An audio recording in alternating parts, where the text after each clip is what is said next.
โอเคพ่อพี่น้องเนาะหลังจากบอตูนอัปเดตมาสืบต่อบอฝนบอเจ็บบาทเลย อ่ะกราบทักทายสบายดีและสวัสดีพ่อพี่น้องเบิดสุขุสุขคนพี่น้องเนาะไปบอเจ็บก็บอปันใดเด้ก่อนเลยเด้ คือแล้วโพดได้เนี่ย ฮะ แล้วโพดได้เนี่ย เด้ จังหวะและวิชาการ พอดี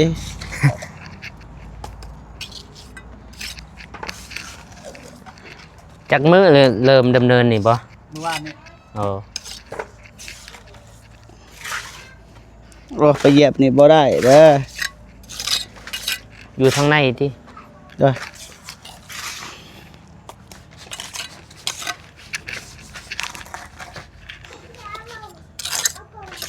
เบาเจ็บเนี่ยมันทรายกอทรายเบิ่ง สายผสมเบาฝนนี่สายจับกล้อง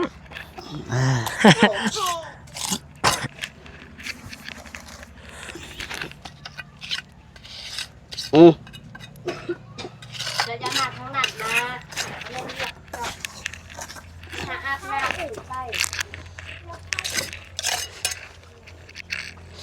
ดินบล็อกครั้งแรกที่บ้าน น้องลอย เข้าเลยจะใส่คนที่เข้าเลย เพื่อน้องลอยบ่เป็นก็ต้องเฮ็ดพี่น้องเอ้ยถึกบ่พอฝนแบบนี้ ได้แล้ว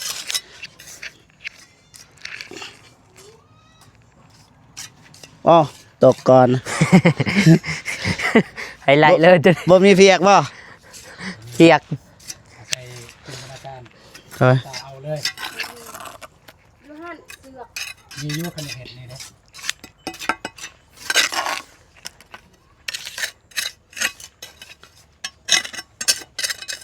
อาศัยโตทั้งลุ่มเอ้าคันทั้งลุ่มซื้อก็ซื้อเลยทั้งลุ่มเบี้ยวก็เบี้ยวเลย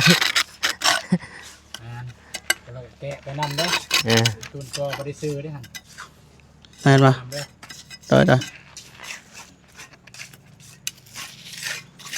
ช่องสร้างใหญ่เนาะเพิ่นมาเฮ็ดอันนี้ห้องน้ำให้น้อง เจ้าเบิ่งเลยเด้อไอ้พล ด้วย เจ้าเบิ่งเลยเด้อ เบิ่ง เบิ่งแล้วก็ติรถบ่เป็นหยังเฮานี่บ่แม่นนักเชี่ยวชาญพี่น้องเอ้ยคันบ่ซื้อก็บอกเด้อ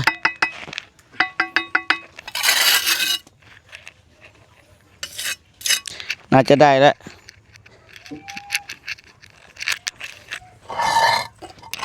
เป็นไดการ์ตูนก็บ่เจ็บ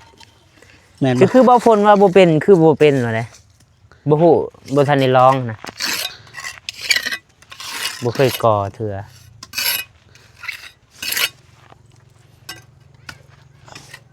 โอ้อยู่นี่พี่น้องเอ้ยบ่สุภาพแน่แหละ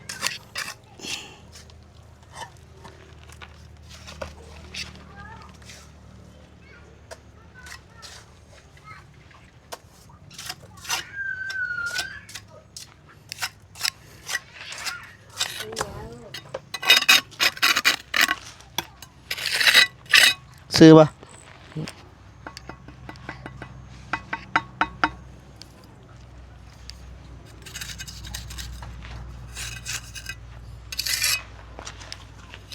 ซื้อบ่พอฝน เอาเข้าจังหวะใดตัวนั้นมันบ่อยากซื้อปานใดตัวเก่ามันตัวลุม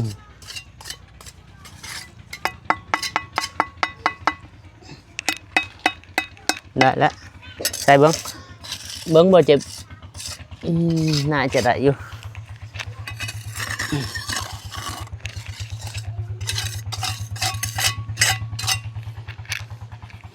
คลองน้ำน้องลอย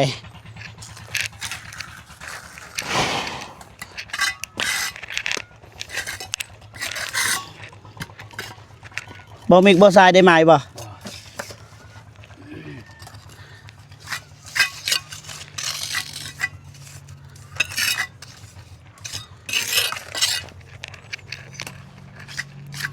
ก็เมื่อกี้บ่นี่นี่ เน้นบันไดเลย นี่แหละปัญหามันแล้วอยู่นี่แหละ ก็บ่เจ็บนี่สร้างเก่าแล้วตามเบิ่งเก่าแก่ เก่า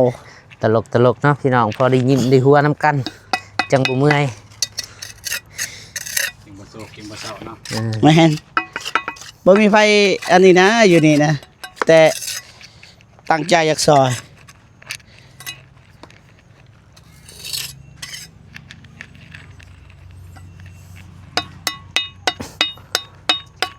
บ่มีเพียก บ่งามบ่ได้สามารถที่ส้มได้พ่อแม่พี่น้องเบิดทุกคู่ทุกคนเลยเขาเฮ็ดก็สำหรับคนสุดคุณสมาเฮา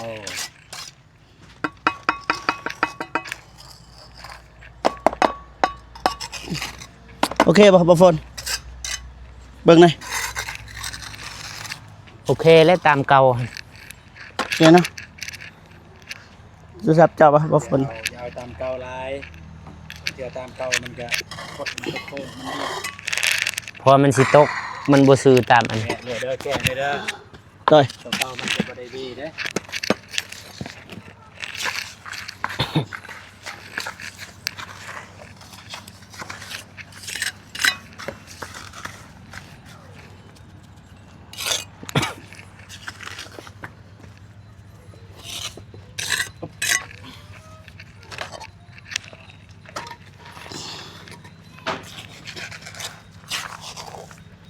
โอ้ว่องไวเว้ยบ่ตูนจนให้เพื่อนตัวเองหันบ่บริจาคได้ก่อเองเลย บางเทื่ออาจจะ แต่บ่ฝนบ่กล้าไปนั่งลิ้นดอกอยู่หั่น ก็เอง ย่านมันผุดอก มีเงินจ้างเอาเป็น10-20 ล้านก็ ได้แล้วบ่ตูนเฮ็ดเองรถสีมือนี่ก็บ่ธรรมดา จะได้ไปหอดขั้นตอนใดเมื่อได้สิตั้งเสาบ่ตูน มันจันเลยเด้ทีมงานเฮาไปเบัดทุกคนเด้อยินบ่เศร้าเด้อย่างน้อยๆให้เป็นพลังหมู่ก็ได้ ก็ไปอันนั้นให้เครื่องดื่มก็ได้เงินเครื่องดื่มให้หมู่นับใน ให้แต่งกินก็ได้ แม่ผู้ใดเฮ็ด มึงก็สิมีหยังกินบ่มีเงินทำ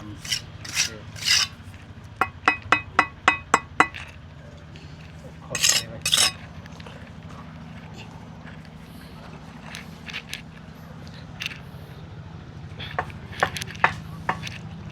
อันนั้นก็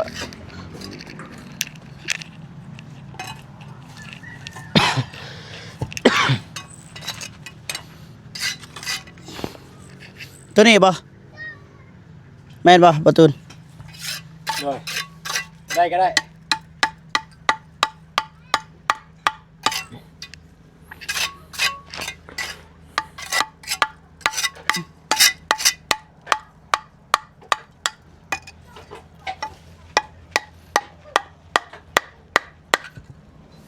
เป็นไอ้บ่เจ็บ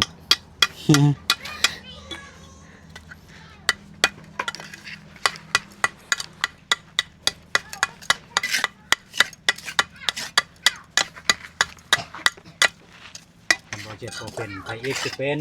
บ่ฝน ปราบ สองปรับมักสองปรับมัก10 ปั๊บมักสิบ มามักสองฮึแล้วเนาะ อ่า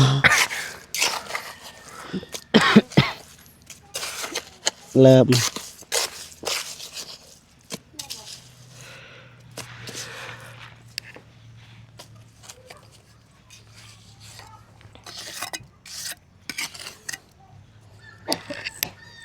เบื้องนี้ได้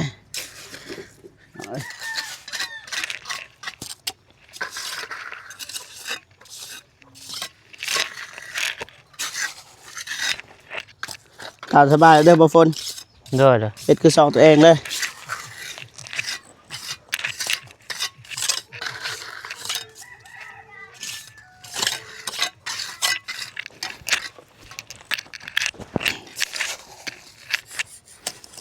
ป้าบรรยากาศยามแรงก็บ่ฮอดเนาะบัดแรงๆมาแล้วก็พอดี เย็นบ่ก็บ่กลางๆเนาะ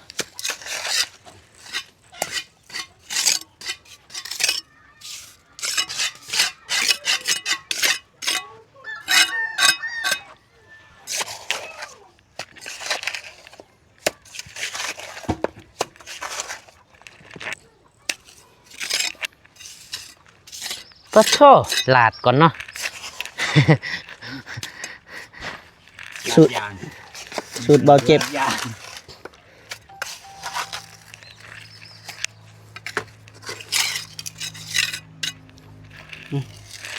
เอาเลยบ่ต่อเลยบ่หรือว่าเอาดินอันนี้นี่ ต่อเลยตัวไหน นี่ยานมันบ่ขัดกัน ตัวได้ประกัด นี่ เพิ่นว่าสิเอาตัวสัตว์นี่ก่อนบ่ ตัวสัตว์บ่ ทิ้งตาม แล้วแต่สูตรบ่เจ็บ ให้มันเสมอกันก็เอาตัวสั้น เอาตัวสัตว์เลยถ้ามันบ่อยากได้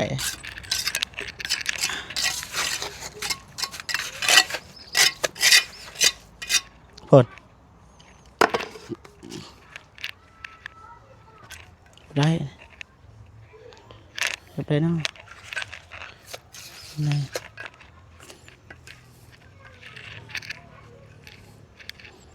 เอาเบิ่งนี่เลยนี่ไอเดีย ตัวนี้มันง่ายมันง่ายก็สุดความงามนะ สุดความสามารถเลยเนาะ มันดูจริงเลยมันพอแล้วบ่กันพ่อก็จะได้โบกกันได้พ่อก็บ่ได้โบก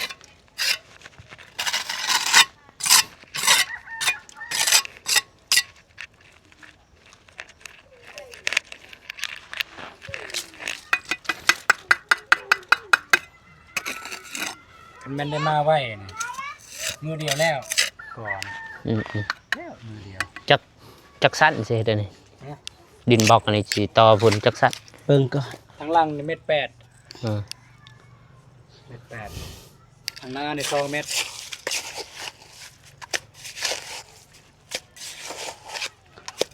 เอาแต่ว่าได้ขอดอะไรก็ได้ โอ้ คิดว่าถ้า จะพูดว่าเป็นหยังคือสัตว์ ถ้าบอกมันบ่พอ ฮะ คิดว่างบในแบบเทสิพอเยอะยังมีเยอะจะได้เสียตื่นถ้ามันบ่พอบอกเฮ็ดได้ก็ได้ให้มันงามที่สุดสำหรับเฮาเลยคนอื่นสิว่าอะไรก็อย่าแม่นบ่เบาเจ็บ โดยถูกต้องปรับหมก10ดังนั้นมันเป็น ปากออกงามเนี่ยเป็นแห้งก่อนบ่ง่ายนะเนี่ย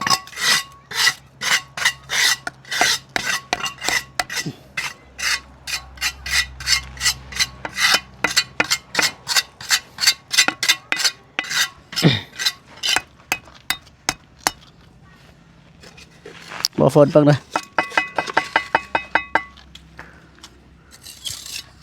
โอเคบ่บ่ฝน เดี๋ยวตอกเข้าอีกหน่อยนึงได้แล้ว ได้บ่ ตอกเข้าหน่อยนึง ตัวนี้บ่ บ่ทางพุ่นนำกันเลยเบิดหั่นแหละโอเค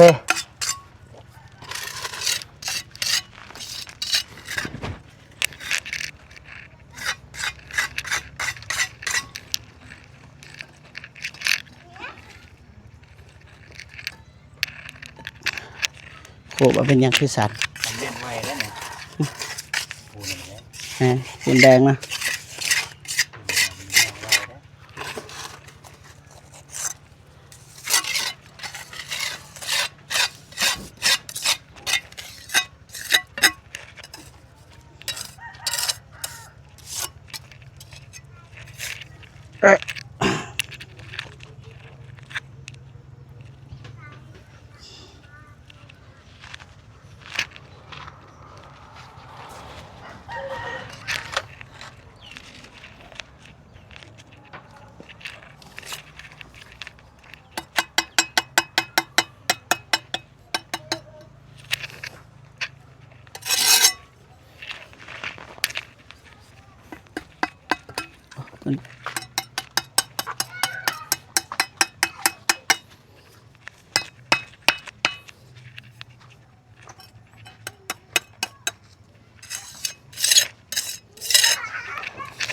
บ่อยากงามปานใดเด้บ่ซื้อปานใดน้องเอ้ย ได้บ่ฝน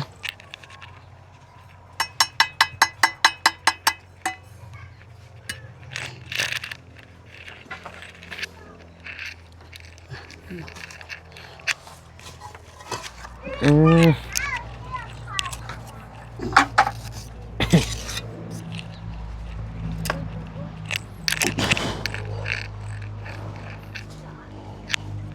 พุ่นตัวไฮไลท์อยู่พุ่นตัวสำคัญสิใส่สุดเพียกก็ได้เด้อบ่เจ็บ หืม มั่นใจนะใส่สุดเพียกแล้ว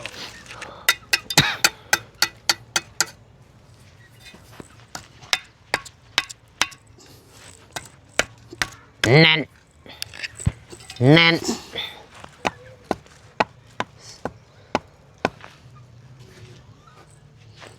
สบายแล้วน้องลอย แม่แล้วสบายเนาะแม่แล้ว สบายขึ้นอยู่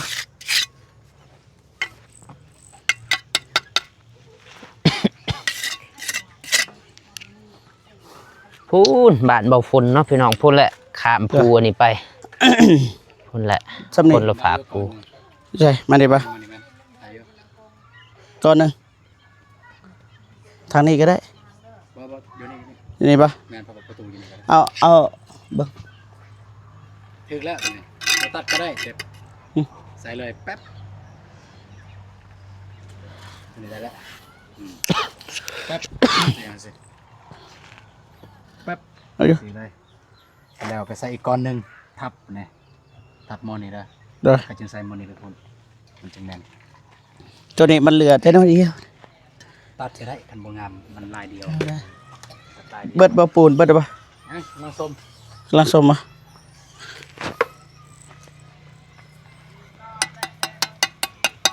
ไปเห็นคุณนะ บ่บริทาย ไปเห็น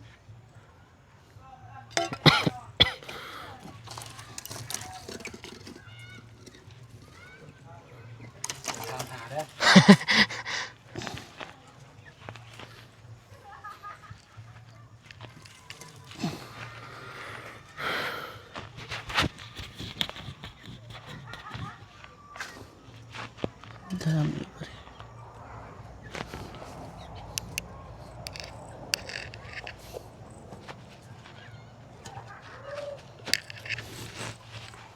ผู้ได้ขุดนี่บ่เจ็บขุดอันนี้คุมมัน อ้ายแล้ว โอ้ พอน้องลอย มื้อนี้เราไปใส่ เข้าค่าย โอ้เอื่อยเพิ่นลกพักบ่น่าจะบ่ได้ยินเนาะเอื่อยเพิ่นไม่อยู่นี่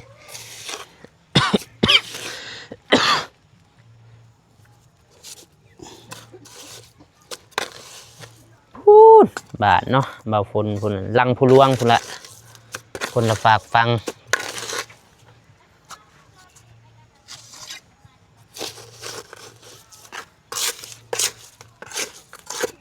ปูนเบิดเลยไปแล้ว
เป็นไรบ่เจ็บบ่ ขัดกัน อ๋อ ปูนอยากเบิดแล้วพี่น้องโอ้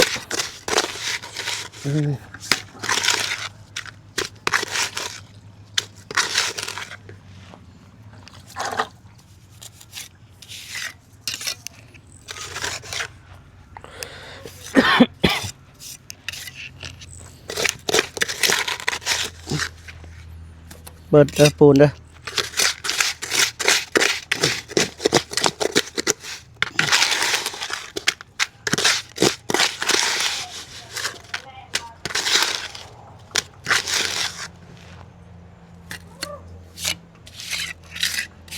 พอดีเลยใส่ก่อนหนึงตัว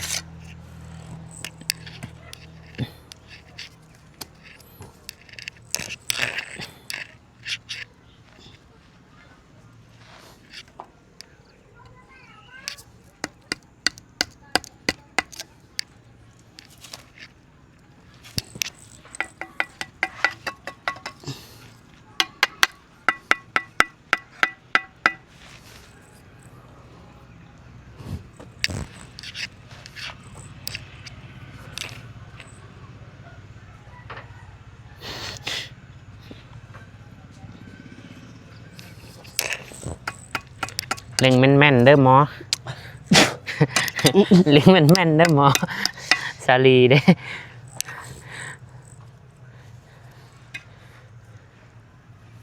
เบิดเลย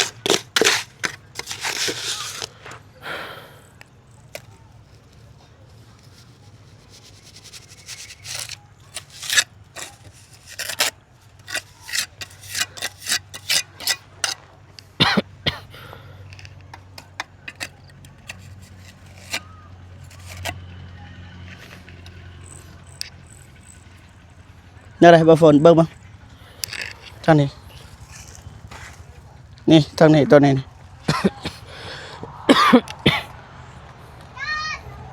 ใช่ ด้วย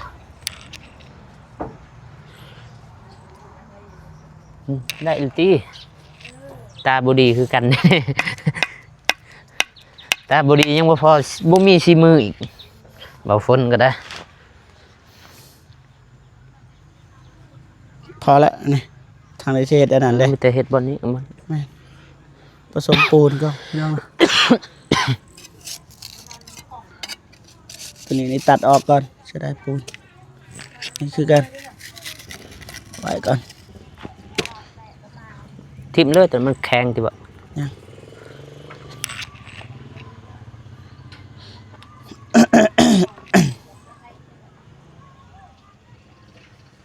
ได้ปะ ได้แล้ว ได้ปะสักไหน สำหรับเบาฝนเองน่าจะได้แล้วสิ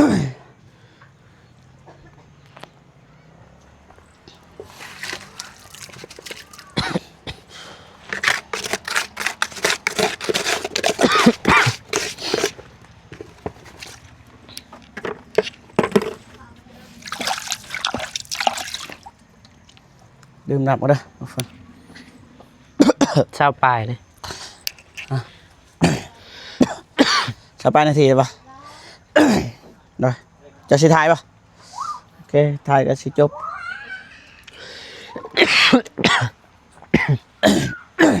โอ้ยไปวันนี้พอพี่น้องนะเบาเจ็บก็สิจบคลิปก่อนว่าเขาก็เฮ็ดห้องน้ำนั่นแหละพี่น้องขอเฮ็ดไปคันสิถ่ายมันก็ยืดมันก็ยาวเนาะให้บ่ฝนถ่ายต่อพี่น้องเนาะอ่ะ ทางเขาก็สิจบคลิปก่อนพี่น้องนะได้ปะพ่อประสำเนีประตุนนี่ ได้แล้ว ไม่แต่สีใสวงกบเลยตัวนี้เนาะ แม่นนี่กาเอิ้นมาดำเนินยังบ่พ้นเนาะยังสิเฮ็ดต่อบ อสีให้มันเบิดปูนเนี่ยนะ ปูนบ่ เพราะว่ากระเทินนะเพราะว่าคลิปเฮากับมันยาวพี่น้องเนาะโอเคเบาเจ็บก็สิจบคลิปก่อนเนาะจังใดก็ขอบุญกับคุณเนาะผู้ใหญ่ใจบุญทุกท่านหรือว่า FC ทุกท่านเนาะที่เข้ามาเบิ่งมาชมคลิปของเบาเจ็บตั้งแต่ต้นจนจบเลยก็บ่ข้ามโฆษณาเนาะจังใดก็ขอให้พ่อพี่น้องหรือว่าผู้ใหญ่ใจบุญทุกท่านเนาะจงมีแต่ความสุขสุขภาพแข็งแรงขอให้อายุมั่นคนยืนนะความเจ็บบ่ให้ได้ความไข้บ่ให้มีนะปรารถนาสิ่งใดขอให้ได้สิ่งนั้นเนาะพิเศษสุดก็คือขอบอกขอบใจขอบุญกับคุณนะผู้ใหญ่ใจบุญ ที่ช่วยเหลือน้องลอยแล้วก็ครอบครัวน้องลอยบ่ว่าช่วยเหลือทางบ่ตูนบ่จิบหรือว่าทุกคนก็ได้บุญนำกันเบิดเนาะจะได้ขอให้ผู้ใหญ่ใจบุญจงมีแต่ความสุขสุขภาพแข็งแรงให้มาเท่าใดก็ขอให้กลับคืนสู่ไปหาผู้ใหญ่ใจบุญร้อยเท่าพันเท่าสาธุพอๆกันคลิปหน้าพี่น้องเนาะหักแพงเบิดทุกคนเนาะไปบ๊ายบายพี่น้อง ไป เมื่อย